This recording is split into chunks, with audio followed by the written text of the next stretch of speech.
para você, brasileiro recém-chegado em Portugal, ou até que já está aqui há mais tempo, mas ainda tem dúvidas sobre o processo de declaração do IRS aqui de Portugal, vou te mostrar agora como preencher o rosto e vou te dar um spoiler. No rosto, você já consegue aumentar suas deduções ou diminuir o imposto que você tem a pagar, escolhendo de forma correta ali as opções no rosto. E eu sei que muitos de vocês preenchem ali de qualquer jeito, acham que é só os dados básicos que está se perguntando, não presta atenção nos detalhes e muito menos o seu contabilista. Então é muito importante que você tenha esse conhecimento básico que eu vou passar hoje para você conseguir revisar a declaração antes de ser entregue e garantir que você vai ter o máximo de dedução possível, pelo menos nessas questões básicas. Bora lá?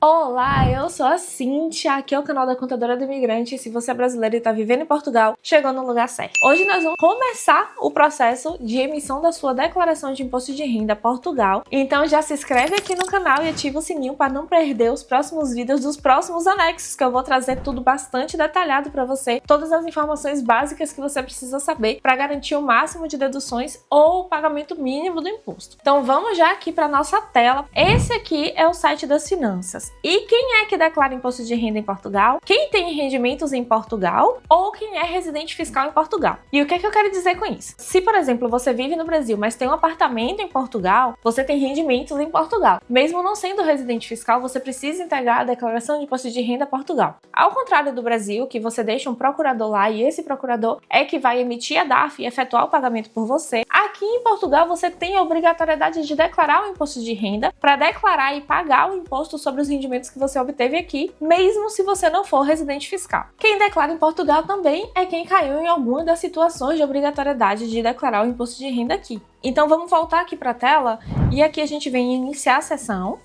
Aqui a gente vai escolher a forma como a gente entra normalmente aqui no site das finanças. Eu entro sempre com o meu NIF, aí você vai colocar o seu NIF, a sua senha e autenticar. Observação, que se você estiver fazendo a declaração com outros titular e com dependentes, você tem que ter o acesso das finanças de todos eles, tá? Vamos autenticar. E aqui, vamos prestar atenção nisso aqui que é importante? Adira o segundo fator de autenticação. Eu sugiro que vocês não façam isso. Quando a gente vai fazer a declaração de imposto de renda para o Brasil, a gente consegue solicitar que você autorize a gente a fazer a sua declaração no gov.br sem você precisar passar o login e senha. Isso é maravilhoso. Mas aqui em Portugal não é possível. Não existe a opção de autorize o seu contabilista a fazer sua declaração. E aí lá você coloca o nosso NIF e a gente está autorizado a fazer a declaração por você. Em Portugal essa opção não existe. Quando vocês autorizam aqui, aderir aqui ao segundo fator de autenticação, quer dizer que vocês vão contratar a gente para fazer sua declaração. E toda vez que a gente quiser entrar para poder fazer o seu processo, né, continuar o preenchimento da sua declaração,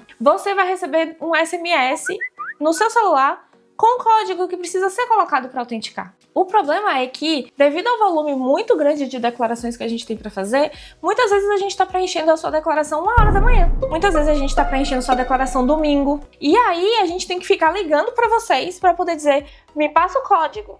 Tipo, não adianta de nada, porque você vai ter que dar pra gente o código, senão a gente não consegue fazer o preenchimento da sua declaração e só faz ter um dobro de trabalho. Então, a gente não tá aceitando declarações com o segundo fator de autenticação ativado, tá bom? Então, se você quiser contratar a declaração com a gente, se você tem que retificar uma declaração porque você percebeu aqui, depois de assistir os meus vídeos, que fez errado o seu processo de declaração, que não fez todas as deduções que podia ter tido uma restituição ao invés de ter um imposto a pagar, nós temos conseguido recuperar muito imposto de clientes nossos aqui. Tem clientes que chegam aqui com as últimas 4 declarações de imposto de renda feitas de forma incorreta e a gente consegue retificar e conseguir restituição em todas as declarações. A gente já conseguiu mais de 100 mil euros de restituição para os nossos clientes. Teve um cliente do ano passado que era aposentado e fez a declaração de forma incorreta e depois que a gente fez a correção para ele, ele tinha 5.500 euros a pagar de imposto de renda e depois que a gente retificou, ele ficou com 300 euros a receber. Então ele é restituído daquele valor e ainda recebe 300 euros. E ele não foi o único. A gente teve um outro cliente que a gente recuperou mais de 3 mil euros. E teve um outro cliente que foi feita uma declaração totalmente errada pela contabilista dele. E a gente recuperou mais de 100 mil euros. Então, antes de você procurar um contabilista baratinho para poder fazer a sua declaração de imposto de renda e esse contabilista não ter a expertise de preenchimento do anexo J e do anexo L e acabar te prejudicando, então você pensa que sai ganhando pagando 25 euros para um contabilista fazer a sua declaração de imposto de renda. renda, mas a sua declaração de imposto de renda gera um imposto a pagar de 2.000 euros,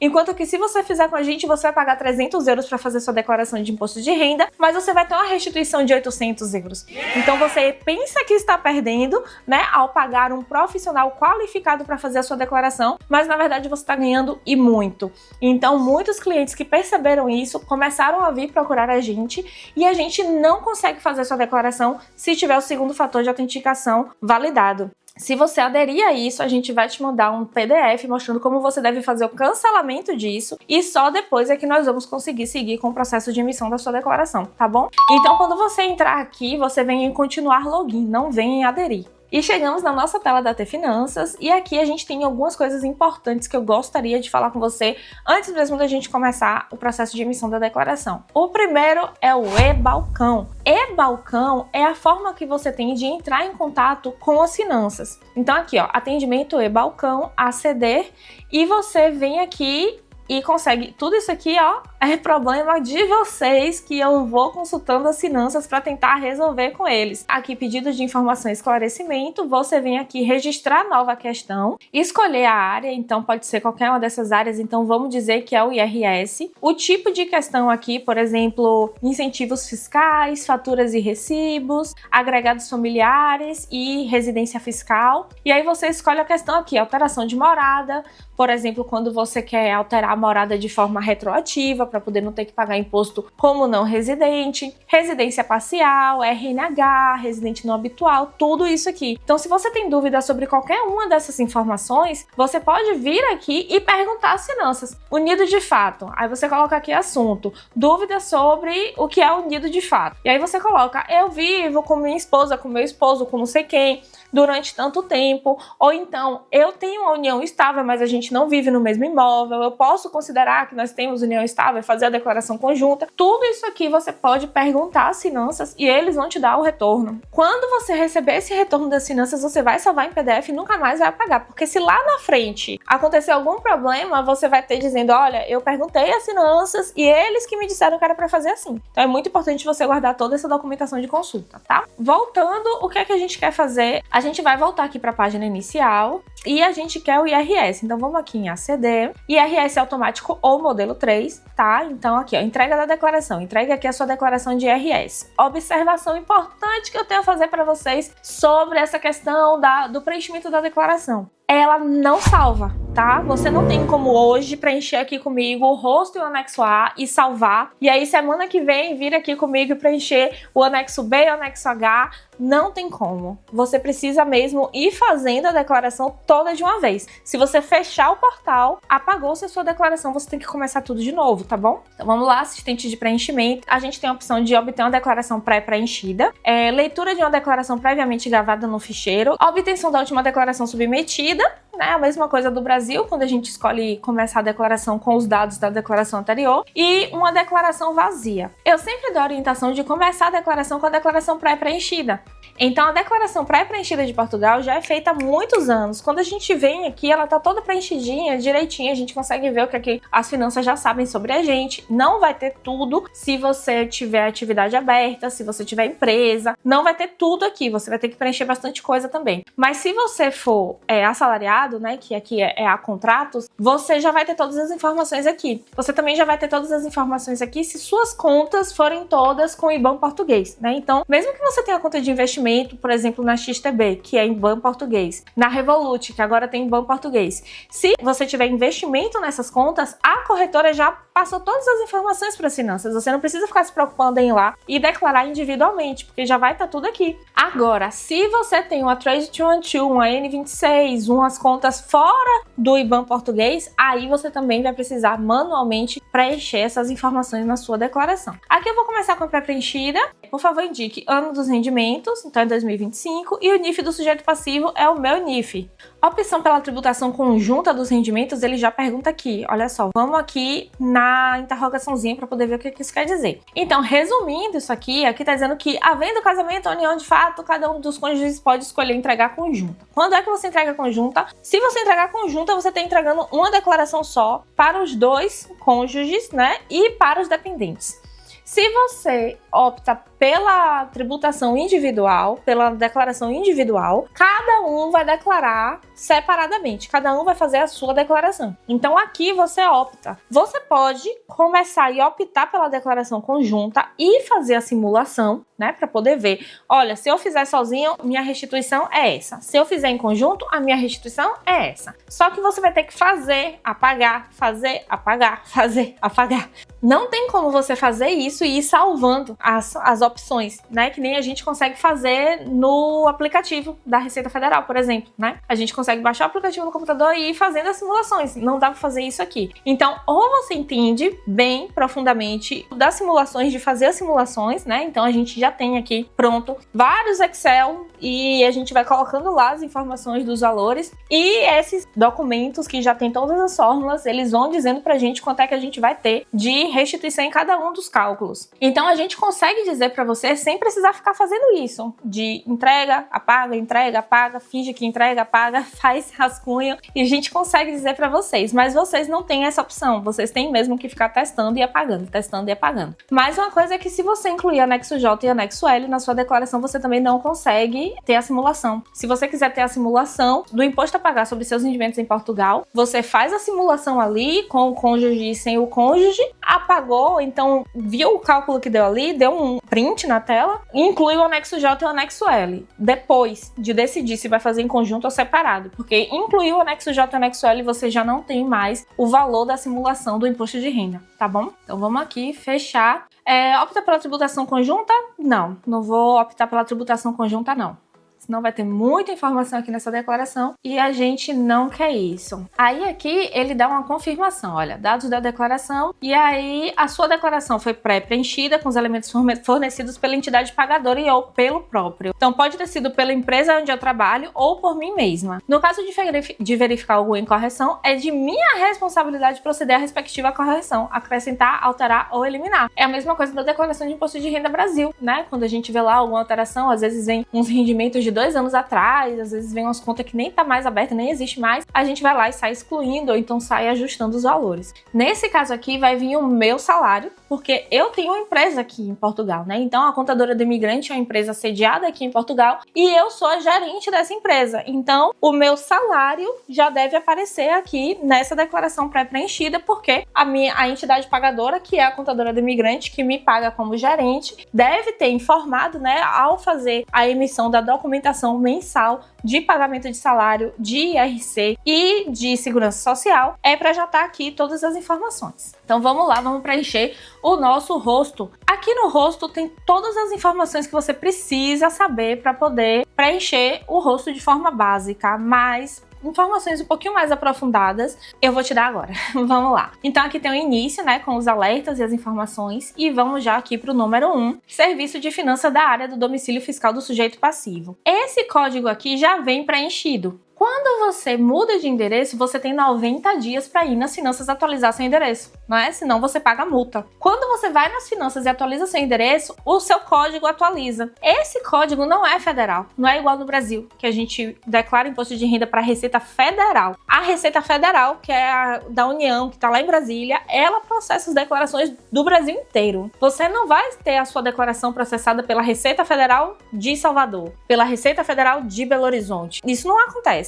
Lá existe uma central que processa todas as declarações e por isso não existe código de serviço. Esse código de serviço se refere à sede das finanças que vai efetivamente processar a sua declaração. E no que é que isso aqui influencia pra gente? Por exemplo, a gente sabe que Coimbra tá com um serviço mais rápido do que Lisboa. E aí, se a pessoa tem uma retificadora para poder fazer, né? A gente vai preencher a retificadora, mas a pessoa tá em Lisboa, a gente já avisa pro cliente, olha, devido a você estar vinculado ao serviço de finanças de Lisboa e o serviço tá sobrecarregado, tá lento o serviço, a gente vai demorar um pouquinho mais de tempo para te dar um retorno. É diferente do pessoal do Porto, que o serviço tá super rápido, eles estão trabalhando, sabe, super ágil e tal. E aqui do Porto o pessoal tá liberando a informação sobre a reclamação graciosa com uma semana. Então é importante que vocês tenham conhecimento disso, porque é normal isso acontecer. Às vezes, algum amigo seu de alguma outra localidade entregou uma reclamação graciosa porque tinha algum erro na declaração e o processo de reclamação graciosa dele foi diferido com uma semana e o seu tem 8 meses correndo e você ainda não faz a menor ideia de quando é que isso vai acontecer. Acontece. Tá? Porque não é federal. Cada serviço de finanças de cada localidade tem a sua autonomia para processar aquilo no seu tempo, fazer seu... Enfim. Ano dos rendimentos. Aqui tá 2025, mas se eu quisesse fazer uma retificadora, eu iria procurar aqui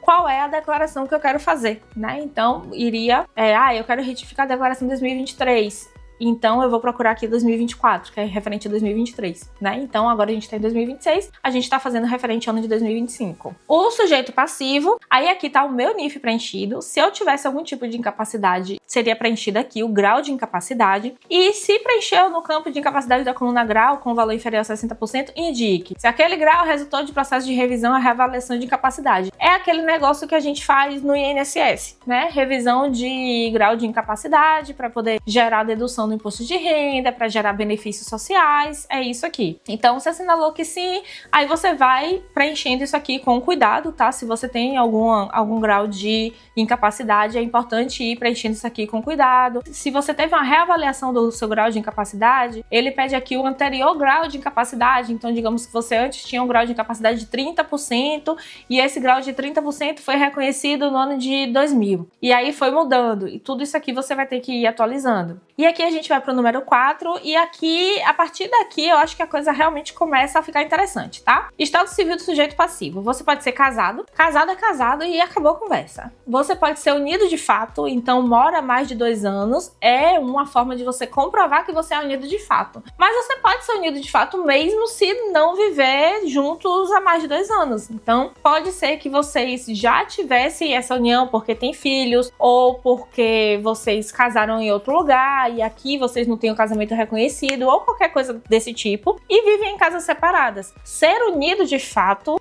existem outras formas de você provar que é unido de fato que não somente a morada, a mesma morada, mas a mesma morada é tipo garantido, sabe? É muito mais fácil você provar, mas dá pra fazer de outras formas também. Aí a opção 3, solteiro, divorciado ou separado judicialmente. Então realmente aqui você não vive mais junto com a pessoa, vocês estão totalmente separados. Viúvo ou separado de fato. Separado de fato é meio parecido com unido de fato, só que é ao contrário. Você é separado, mas vive na mesma casa. Então, tipo, vocês só têm aquela casa e vocês se separaram ali de fato, mas vocês não conseguiram vender a casa, não conseguiram ainda cada um ir pro seu canto e tá os dois na mesma casa. Isso é separado de fato. De fato estamos separados, mas vivemos juntos. Aqui vamos para o número 5, a opção pela tributação conjunta dos rendimentos, que a gente, né, selecionou lá na primeira página. A gente vai querer a tributação conjunta? Não vai querer. E aí, se assinalou no campo 1, casado ou unido de fato, do quadro 4, então aqui, se selecionou casado ou unido de fato, indique se ambos os cônjuges ou unidos de fato optam pela tributação conjunta dos rendimentos. Não dá para um optar e o outro não, porque quando você diz lá tributação conjunta, você precisa colocar o NIF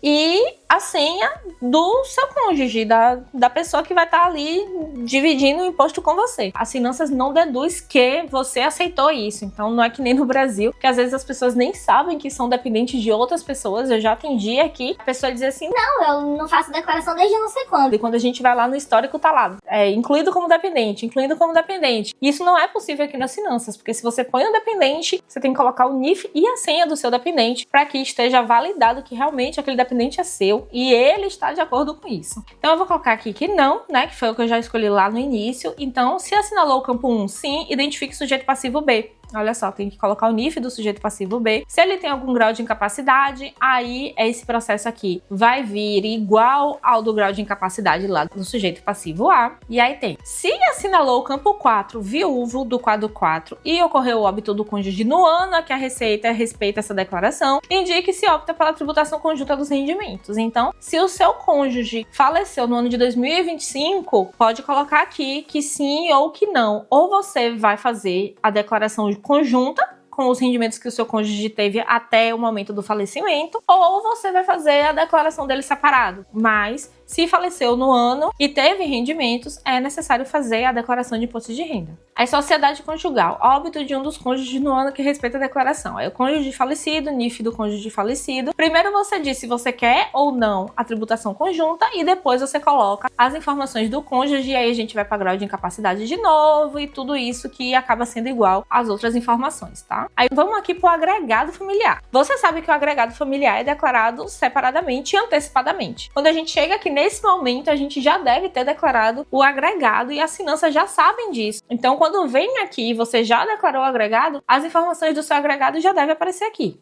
Letra A aqui, ó. Se assinalou os campos 2 ou 5 do quadro 5, então você sempre pode voltar no campo anterior, no quadro anterior. Então ele está perguntando, se assinalou os campos 2 ou 5 no quadro 5, a quadro 5, campos 1 ou 2. Ó, casado unido de fato, identifique o sujeito passivo. Aí não opta pela tributação conjunta e indique o NIF do cônjuge unido de fato. Então se eu disse aqui que eu não opto pela tributação conjunta, eu não precisei preencher aqui, né? Porque aqui ele está dizendo assim, ó, se assinalou o campo 1, sim, eu preencho isso aqui. Se eu assinalei o campo 2, não tem mais o que fazer. Você vem para o agregado. E aqui no agregado, ele diz, já que você aqui optou pelo não, aqui coloca o NIF do cônjuge ou unido de fato, ou falecido, ou enfim. E aqui os dependentes. Dependentes, afiliados civis e dependentes em guarda conjunta. Você vai adicionar quantas linhas você precisar aqui para o seu dependente, tá? Então, eu tenho 3 filhos. Põe o NIF aqui dos 3 e grau de incapacidade se tiver. Afiliados civis, mesma coisa, vai colocando aqui. E dependentes em guarda conjunta.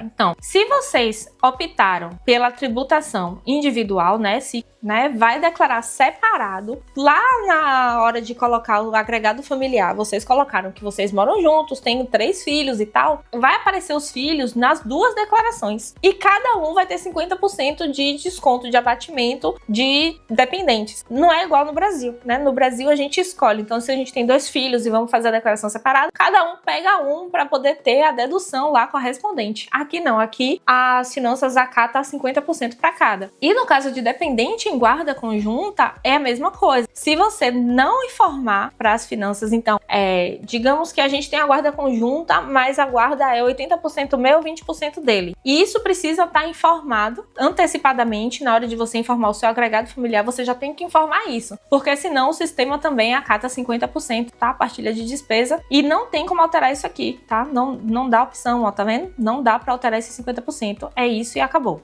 Então é muito importante, se vocês tiverem essa questão de separação durante o ano, na hora de informar o agregado, você informar da forma correta, beleza? Independente em acolhimento familiar, mesma coisa, vai adicionando linha e colocando se teve algum dependente de acolhimento. Entendemos isso aqui, vamos para o próximo. Ascendentes colaterais e famílias de acolhimento, né? Então, ascendentes em comunhão de habitação com sujeito passivo. Então, se você tem ascendentes, né? Então, seu pai, sua mãe e tal. Outros ascendentes colaterais até o 3º grau. Crianças ou jovem acolhido. Então, isso daqui são situações bem características assim, mas se você tem o seu pai, a sua mãe, o seu avô aqui é totalmente dependente de você, é você que cuida dele, então você vai incluir aqui que ele também é seu dependente, tá? Residência fiscal a gente gosta, né? A gente gosta muito desse assunto e vocês que já me seguem aqui compreendem a importância de entender a sua residência fiscal, entender onde você é residente fiscal, entender como isso influencia na sua tributação em Portugal e no mundo todo. Então vamos ter muita atenção aqui, porque essa página aqui de residente fiscal é uma página que pode gerar problemas para vocês, gerar deduções ou restituição, ou gerar até problemas mesmo de fiscalização. Vamos lá. Residência fiscal. Primeiro lugar, onde você é residente, né? Porque existem benefícios fiscais para quem vive nos Açores ou quem vive na Madeira. Então você precisa dizer aqui onde você é dependente corretamente. Não vale dizer que você tá na Ilha da Madeira e você mora no continente. Só porque você tem uma casa lá e você diz que mora lá, não é possível fazer isso, porque as finanças conseguem provar que, na verdade, você mora aqui, né? Então, isso é se você for residente fiscal. Se você não for residente, você vai selecionar aqui que você não é residente e vai colocar o seu representante fiscal e o país onde você vive, né? Então, vamos colocar aqui, Brasil. país onde você vive e o número do seu representante. Se reside na União Europeia ou no Espaço Econômico Europeu, indique. Pretende a tributação pelo regime geral? Então você pode, mesmo vivendo, por exemplo, na França, na Alemanha, na Espanha, optar pela tributação do regime geral, que é como se você fosse residente fiscal em Portugal. Ou você pode optar por um dos regimes indicados abaixo. Então a gente tem aqui a opção pelas taxas gerais, né, que é o que a gente conhece padrão, e tem a opção pelas regras dos residentes, o 17A do CIS. E aqui diz o seguinte, que você pode optar por ser tributado como residente fiscal em Portugal, mesmo que você viva no exterior, se você tiver mais de 90% dos seus rendimentos oriundos de Portugal. Então você vive na Holanda há não sei quantos anos e 90% dos seus rendimentos vem de Portugal, continua sendo em Portugal. Então você pode optar pela regra dos residentes. Tô falando assim muito superficialmente, então é muito importante que tenha um profissional analisando o seu caso específico para ver se você se encaixa e você não precisa pagar os 25% do não residente e volta a pagar o imposto normal. Olha só, é mais um motivo para você ter um especialista analisando sua situação. Por quê? Pode ser que você esteja pagando 25% como não residente, simplesmente porque a pessoa que faz o seu preenchimento de declaração ou você mesmo não se atentou a essas regras e você pode já estar perdendo dinheiro há muitos anos. Porque se você tem essa questão de ter mais de 90% de rendimento em Portugal, ou se você saiu e voltou para Portugal no ano seguinte, existem vários critérios onde a gente consegue classificar você como residente e tributar você como residente. De forma que, tipo, se seu rendimento foi na faixa de isenção, você nem paga nada. E pode ser que você esteja pagando 25%. Tá vendo como a análise fiscal e como o planejamento é importante para você? Se for o caso, né, se você optar pelas regras dos residentes, então tive mais de 90%, você vai colocar aqui quanto foi que você teve de rendimento obtido no estrangeiro. Então, quando você declarar lá no anexo A, B e J, enfim, você vai declarar todos os seus rendimentos em Portugal. Então, digamos que você teve 90 mil euros recebidos em Portugal e você recebeu 2.500 euros na Espanha. Faz sentido você ser tributado na Espanha, faz sentido você ser tributado em Portugal com 25%, se mais de 90% dos seus rendimentos são em Portugal? Não, você vai ser tributado como residente. Mas isso é muito importante, análise individual, tá? Vamos ressaltar aqui que eu tô só pincelando assim muito por cima. É importante você ir lá e ver as regras. Então, como é que você vai ver essa regra aqui? Você vem aqui no Google e vai colocar aqui, ó, CIS.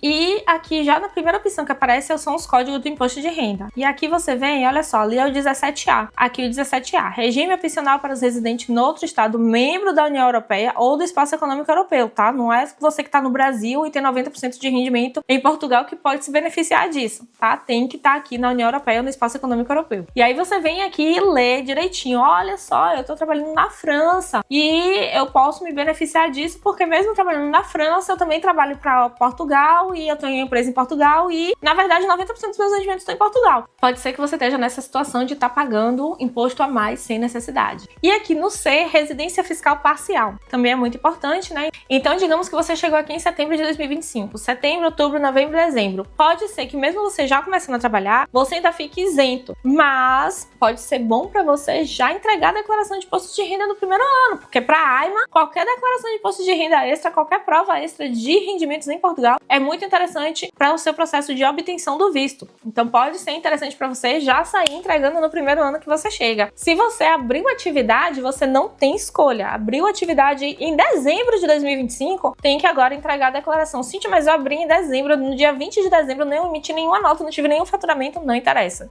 Abriu atividade, cai na obrigatoriedade de entregar a declaração, tá? Aqui você vai colocar o dia que você entrou, então de quando a quando. Então, de setembro de 2025 a 31 de dezembro de 2025. Você foi residente fiscal nesse período, durante o ano de 2025. Ou então você era residente fiscal em Portugal e saiu de Portugal. Então você vai dizer que está aqui do dia 1º de janeiro de 2025 a 10 de outubro de 2025. Então esse é o período onde você pode ser tributado. O que você ganhou no exterior depois desse período não pode mais, tá? Isso daqui também vai servir para o caso de você ter deixado um rendimento, por exemplo, um rendimento de aluguel em Portugal. Então, de outubro, novembro e dezembro, você teve o rendimento de aluguel, mas você foi morar no Brasil. Então, esses 3 meses você vai ser tributado como não residente, vai pagar 25% de imposto de renda sobre o rendimento do aluguel que você tiver em Portugal, tá bom? Aí vamos pro próximo aqui, 9, reembolso por transferência. Aqui já deve vir o seu banco, porque é o banco que você cadastrou lá nas finanças. Então, os seus dados bancários já vão estar aqui e confirma o IBAN indicado. Aí vem aqui, pretende que até associe esse ban? Vamos dizer que você colocou esse ban aqui agora, que você não tinha cadastrado antes. Aí você vem aqui e coloca que sim. Natureza da declaração. Então, quando você vai fazer a sua declaração de imposto de renda e é a primeira declaração e as finanças ainda não validaram a declaração, é sua primeira declaração. Ou então, quando você percebe que tem que alterar alguma coisa, mas ainda não foi validado pelas finanças, ainda é a primeira declaração. Agora, se eles já validaram, é uma declaração de substituição, ou se você estiver fazendo também uma retificadora, também é aqui que você escolhe com a declaração de substituição.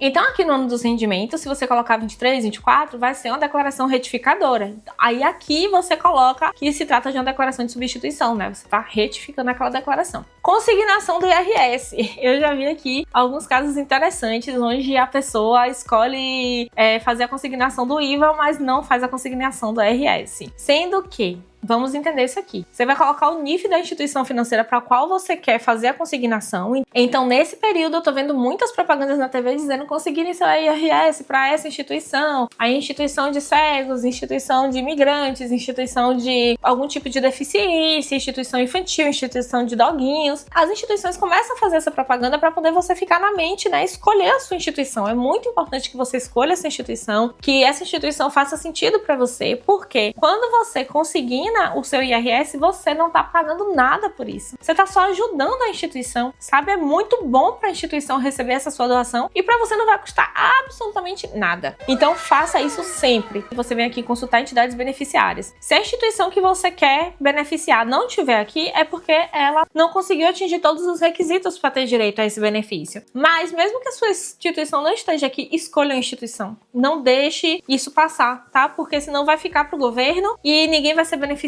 com isso e nem você. Então, sempre escolha uma instituição. Então, Fundação Portuguesa para o Estudo, Prevenção e Tratamento de Dependências. A banda musical, olha. Associação de Bem-Estar, Cultura e Desenvolvimento Social. Então, assim, tem todo tipo que você imaginar. Então, tem estudantil, tem cultural. A creche sempre em flow. Pronto, vou colocar essa daqui. A creche sempre em flow foi a que eu escolhi. Por quê? Porque é uma creche. Faz sentido pra mim. Se não fizer sentido pra você, se faz sentido pra você designar pra uma instituição de música, uma instituição de cultura, uma instituição que cuida de idosos, faz isso, tá? Com relação ao IVA, o IVA, ele pode ser usado para deduzir o seu IRS. Então, quando você escolhe o IVA, você está dizendo que a dedução do IVA que iria para o seu IRS vai para a instituição. Então, você vai deixar de ter essa dedução no seu IRS. Então, esse dinheiro sai do seu bolso efetivamente. Então, se você quiser aproveitar todas as deduções possíveis, você não vai selecionar o IVA. Você só seleciona o IVA se, tipo, eu prefiro fazer uma doação, eu gosto, eu sou comprometida com isso e eu prefiro ficar sem a dedução a fazer uma doação do que ter a dedução. Se não, se você não quiser mexer nas suas deduções, quiser o máximo de dedução, conseguindo o IRS que tá tudo certo, beleza?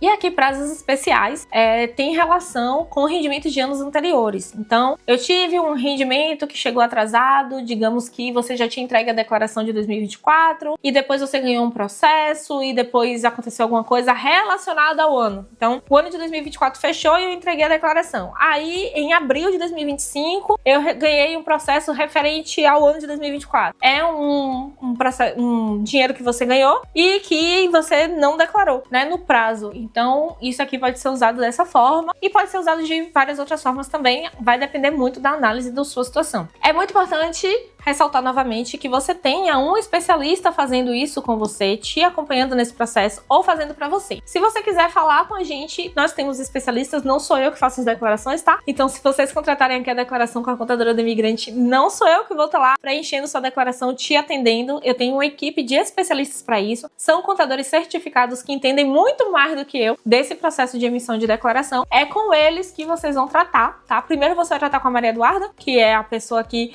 vai cuidar do seu atendimento, e a sua declaração vai ser preenchida por um contabilista certificado especialista em declaração com o rendimento no exterior, anexo J e anexo L. Outra questão também que a gente pegou aqui, que, nossa, um cliente nosso, ele estava fazendo a declaração com um contabilista e esse contabilista preencheu o anexo L de forma incorreta, ele caiu na malha, teve vários problemas com as finanças e desde então ele preferiu não usar mais o anexo L. Ele vem perdendo as isenções há 8 anos já, tipo, já tá perto do final do residente não habitual e ele ele tá perdendo todas essas isenções. A gente vai retificar as últimas 4 declarações dele, porque não dá pra retificar mais do que isso, e ele vai ter um reembolso imenso, porque todos os anos foram entregues declarações incorretas. Eu espero que vocês tenham gostado desse vídeo. Eu ia fazer hoje o rosto e o anexo A, só que eu falei tanto do rosto, foi tanto detalhe, que eu vou deixar o anexo A e o anexo H pro próximo vídeo, tá bom? Não esqueçam de curtir e compartilhar, todo mundo tem que saber. Até a próxima, tchau!